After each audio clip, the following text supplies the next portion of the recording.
Méditons avec la communauté des disciples du Christ vivant en ce mardi 7 mars 2023, deuxième semaine de carême, année liturgique A.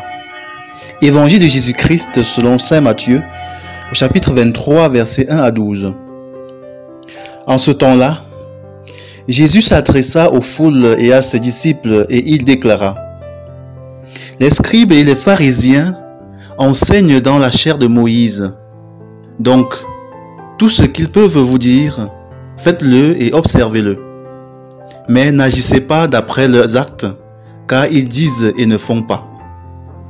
Ils attachent de pesants fardeaux, difficiles à porter, et ils en chargent les épaules des gens, mais eux-mêmes ne veulent pas les remuer du doigt. Toutes leurs actions, ils les font pour être remarqués des gens. Ils élargissent leurs phylactères et rallongent leurs franges. Ils aiment les places d'honneur dans les dîners, les sièges d'honneur dans les synagogues et les salutations sur les places publiques. Ils aiment recevoir des gens le titre de rabbi. Pour vous, ne vous faites pas donner le titre de rabbi, car vous n'avez qu'un seul maître pour vous enseigner et vous êtes tous frères. Ne donnez à personne sur terre le nom de Père, car vous n'avez qu'un seul Père, celui qui est aux cieux. Ne vous faites pas non plus donner le titre de maître, car vous n'avez qu'un seul maître, le Christ. Le plus grand parmi vous sera votre serviteur. Qui s'élèvera sera abaissé, qui s'abaissera sera élevé. Acclamons la parole de Dieu.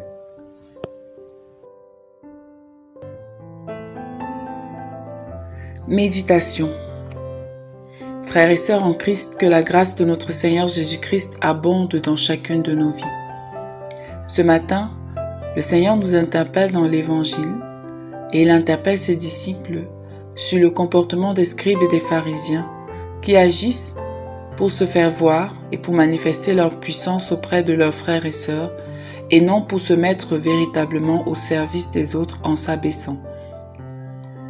En effet, le Seigneur remarque que les pharisiens font des actions pour se faire voir des autres, pour que les autres les admirent, envient leur pouvoir et leur position dans la société. Les pharisiens et les scribes veulent être vus en maîtres et traités comme tels. Ils ne se soucient pas véritablement du peuple qu'ils doivent pourtant servir. Ils leur imposent de lourdes tâches qu'eux-mêmes ne peuvent pas accomplir. Ils utilisent leur pouvoir pour jouir de certains privilèges au lieu de se mettre au service des autres. Cette attitude des scribes et des pharisiens est visible dans notre société aujourd'hui et dans certains aspects de nos vies. En effet, beaucoup d'hommes et de femmes qui ont de l'autorité, une position avantageuse, l'utilisent pour se servir, pour abuser des autres, pour les mettre à leur service et les exploiter. Combien de patrons ne payent pas bien leurs employés, mais exigent d'eux des heures supplémentaires abusives et non rémunérées? Combien de personnes influentes se font attendre dans les cérémonies juste pour démontrer leur influence? Et nous, que faisons-nous lorsque nous avons une position d'autorité et de pouvoir dans la famille, au travail, dans notre quartier, dans notre environnement? Est-ce que nous l'utilisons pour le mettre au service des autres? Nous abaissons-nous pour mettre tout le monde à l'aise, pour que chacun se sente bien? Que faisons-nous lorsque le Seigneur nous a donné abondamment de richesses? Est-ce que nous le mettons au service des autres ou bien nous l'utilisons pour que les autres nous adorent et deviennent nos esclaves? Comment traitons-nous nos frères et sœurs qui sont plus jeunes que nous? Est-ce que nous abusons de notre position d'aîné ou d'autorité? Que faisons-nous en tant que chef de famille? Que faisons-nous de l'autorité que Dieu nous a donnée? Le Seigneur nous rappelle que celui qui a une position d'autorité, qui a une plus grande portion de pouvoir, doit se mettre au service des autres. Être grand, c'est être petit. Nous devons être plus petits que tous dans notre manière d'agir et de faire. Le chrétien n'utilise pas l'autorité pour avilir, mais pour servir de tout son cœur et pour la gloire de Dieu. Revenons donc en nous-mêmes et demandons au Seigneur la grâce d'être des leaders, des maîtres, des chefs selon son cœur. Prions.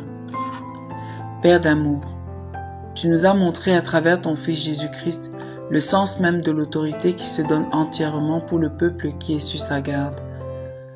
Donne-nous de nous mettre résolument au service de nos frères et sœurs. Intercession. Seigneur, nous te confions les dirigeants de nos pays et ceux qui possèdent des entreprises, afin que leur pouvoir les aide à chasser la misère, à relever l'homme. Maman Marie, intercède pour nous. Exercice spirituel.